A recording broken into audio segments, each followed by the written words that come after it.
Tanda nomor kendaraan bermotor atau TNKB warna putih untuk kendaraan pribadi roda 4 belum diberlakukan di Kabupaten Oku Timur.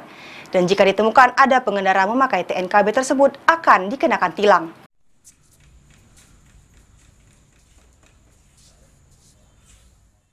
Plat nomor warna putih tulisan hitam untuk kendaraan pribadi roda 4 belum diberlakukan di Kabupaten Oku Timur. Sejauh ini, TNKB warna putih baru untuk kendaraan roda 2. Menurut rencana, penerapan TNKB warna putih akan berlaku bulan September mendatang, karena masih menunggu petunjuk dari Direktorat Lalu Lintas Polda Sumsel.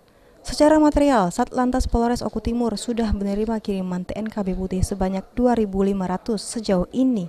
Peralihan warna TNKB tidak ada kendala, tapi harus sinkronasi sistem.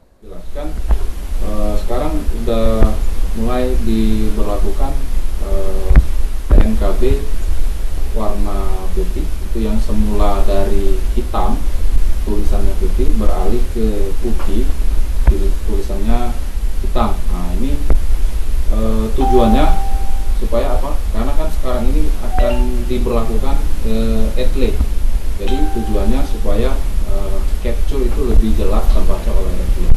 Di tahap awal ini untuk R2, namun mungkin kalau tidak ada kendala pun tidak ada perubahan itu ya sekitar bulan-bulan September mungkin sudah bisa, tapi itu pun masih menunggu petunjuk dari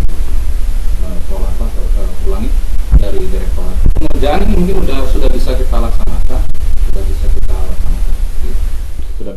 Bagi kendaraan roda 4 yang menggunakan TNKB warna putih dan ditemukan oleh petugas Satlantas Polres Oku Timur akan dilakukan penilangan. Aji, PAL TV.